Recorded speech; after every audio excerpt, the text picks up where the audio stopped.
सुप्रभात बच्चों। GD mother international school की तरफ से मैं अर्चना आपकी हिंदी की शिक्षिका ऑनलाइन वर्ग में द्वितीय वर्ग के छात्रों का हार्दिक स्वागत करती है। बच्चों, जैसा कि आप देख रहे हो, मैं पार्ट 16 यानी कि 16 पार्ट को खोली हुई हूँ। पार्ट का नाम है चंदा मामा और इस पार्ट के पेज नंबर हैं बच्चों 116 यानी कि 116। बच्चों, मैं इस पाठ को आपको पढ़ा चुकी हूँ, फिर भी मैं इस पाठ पर रोशनी डालूंगी। इस पाठ के जो कवि है वो है द्वारका प्रसाद महेश्वरी। जैसा कि आप यहाँ बच्चों देख रहे हो कि द्वारका प्रसाद महेश्वरी है। बच्चों, सबसे पहले हम इस पाठ के कवि के बारे में थोड़ा सा जान लेंगे, जिससे कि हमें कविता को समझने में भी आसानी होगी। द्वारका प्रसाद महेश्वरी हिंदी साहित्य के बहुत बड़े लेखक थे। उन्होंने बाल साहित्य पर 26 यानी कि 26 पुस्तकें लिखी है। बच्चों के कवि सम्मेलन का प्रारंभ करने का भी श्रेय उन्हें जाता है। बच्चों, जैसे कि कवि सम्मेलन यानी कि अगर तुम्हें कविता कहानी कहने या लिखने का अगर तुम्हारे पास है तो तुम उसे लिख सकते हो, कह सकते हो। उसके लिए उन्होंने एक कवि सम्मेलन का भी प्रारंभ किया था। बच्चों के ऊपर उनके इतनी अच्छी अच्छी कविता लिखी है कि जो हमें देश प्रेम से प्रेरित है, हमारे बचपन से प्रेरित है। इन सारी बातों पर उन्होंने प्रकाश डाला है। बच्चों, इस कविता के माध्यम से उन्होंने हमें बचपन के उन दिनों को याद दिलाते हैं जब हम अपने चांद को देखकर अपनी बातों को कहते थे। बच्चों, इस कविता के माध्यम से द्वारका प्रसाद महेश्वरी ने हमें प्रकृति के साथ जो हमारा लगाव है उसको दर्शाया है, जिससे कि जैसे कि हम चांद को हम क्या कहते हैं बच्चों, जैसे कि इस कविता में भी कहा रहा है कि हम चांद को मामा कहते हैं और हम चाहते हैं कि वे हमारे साथ खाए पिए खेले और घूमे। देखो बच्चों, जैसा कि इस पिक्चर में दिखाया गया है, इस चित्र में आपको दिखाया जा रहा है, माँ हमें जब बचपन में सुलाती थी तो हमें कहती थी चंदा मामा दूर के पुए पकावे गुड़ के। तो हम क्या करते थे, हम खुश हो जाते थे कि माँ हमें चांद को दिखा दिखाकर हमें खिलाती थी, हमें सुलाती थी, हमें थपकी दे देकर सुलाती थी और नींद में हम क्या करते थे, हम चांद से बात करते हुए सो जाते हैं। उसी कविता को उन्होंने इस तरह से हमें सुनाया है, हमारे उन बचपन के दिनों को याद दिलाया है जब हम छोटे थे तो हम क्या क्या करते थे और हमारे सबसे प्यारे दोस्त कौन होते थे, चांद होते थे। हम क्योंकि संसार में सबसे प्यारा हमें बचपन में कौन लगता है, तो बचपन में हमारे मामा होते। क्योंकि मामा हमारी सारी ख्वाहिशें को पूरी करते हैं, सारी विशों को पूरे करते हैं। तो इसीलिए कवि ने कहा है चंदा मामा आ जाना। चंदा मामा जो है चांद, तुम आ जाना, साथ मुझे कल ले जाना।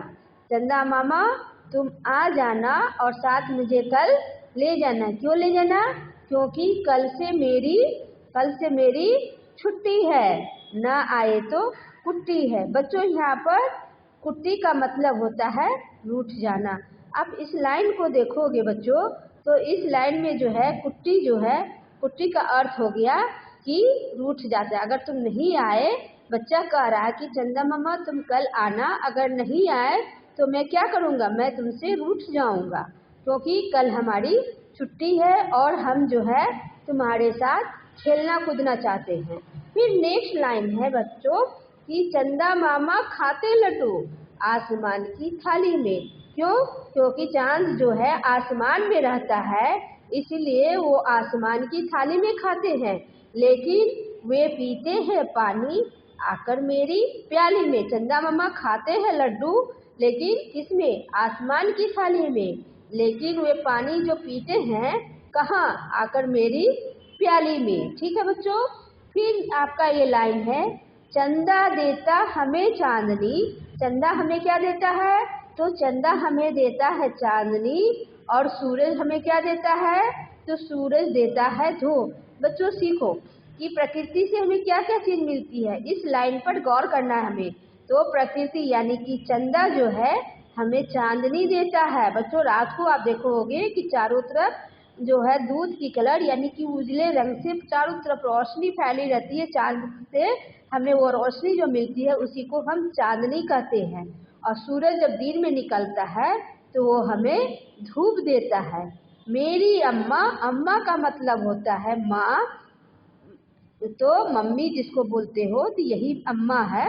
तो मेरी अम्मा मुझे पिलाती बना टमाटर सूप। जो अभी तुम लोग जाड़े के दिन में जो हो टमाटर का सूप बनाकर मम्मी देती होगी, उसे तुम पीते होगे। तो सूप का अर्थ हो गया सब्जियों का गरम रस। ठीक है ना बच्चों। फिर नेक्स्ट लाइन पर हम आएंगे, थपकी दे दे कर जब अम्मा, यानी कि जब सुलाते समय माँ हाथ से हमें ऐसे ऐसे करके सुलाती है उसको हम थपकी कहते हैं। तो थपकी दे दे कर जब अम्मा यानी माँ, मम्मी जो कह लो, मुझे सुलाती रात में, जब रात में सुलाती है तो मैं क्या करता हूँ, सो जाता चंदा मामा से। चंदा मामा आकर हमें सुलाते हैं तो मैं सो जाता हूँ। करता करता बात मैं नींद में उनसे ही बातें करता हूँ। तो यही आपकी एक पोयम है। एक बार मैं पुनः पढ़ देती हूँ कि चंदा मामा आ जाना, साथ मुझे कल ले जाना, कल से मेरी छुट्टी है, न आए तो कुट्टी है।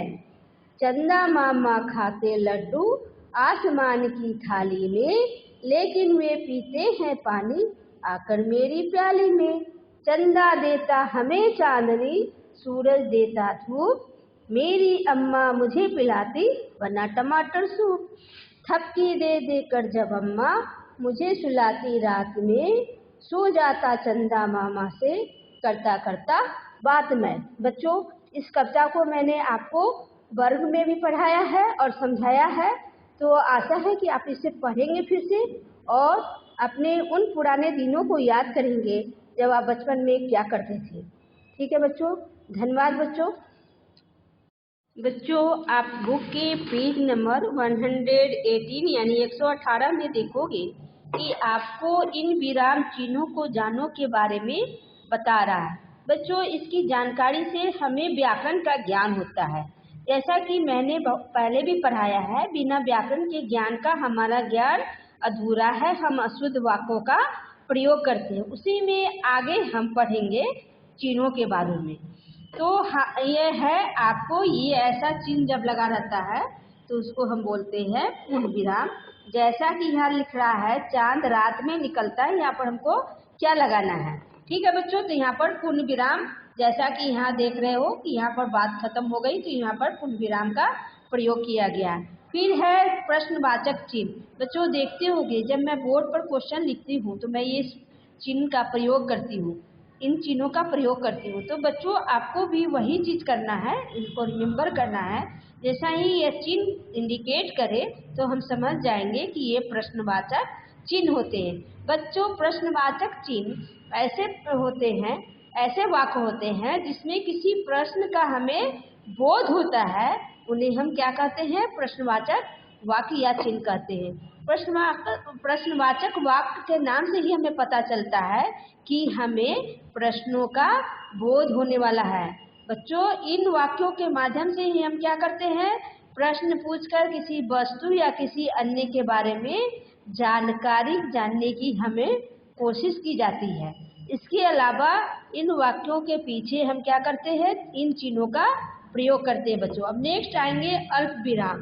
बच्चों जैसा कि आप देख रहे हो इसको इंग्लिश में हम कॉमा भी बोलते हैं, ये हमारा अल्प विराम है।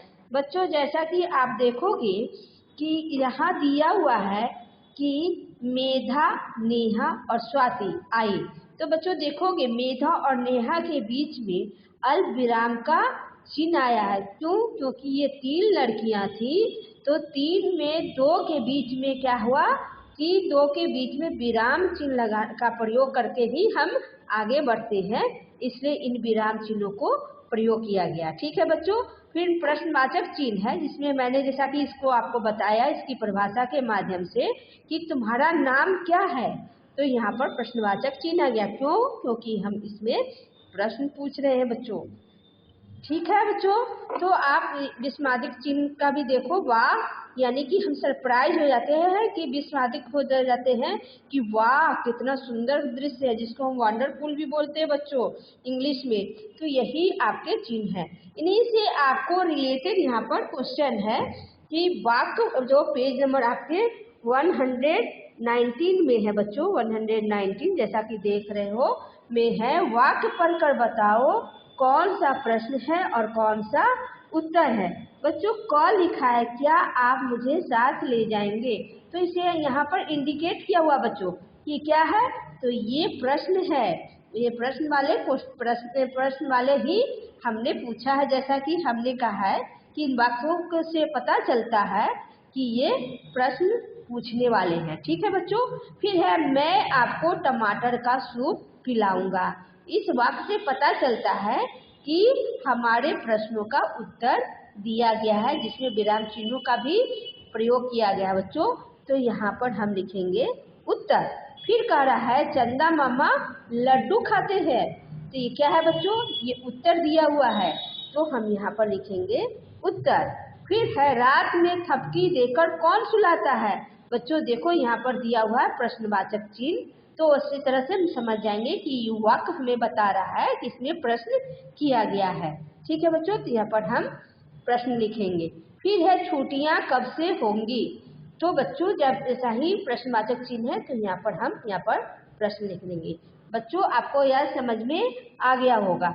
बच्चों नंबर 4 है, दिए गए शब्दों के समान अर्थ वाले शब्दों पर टिक लगाओ।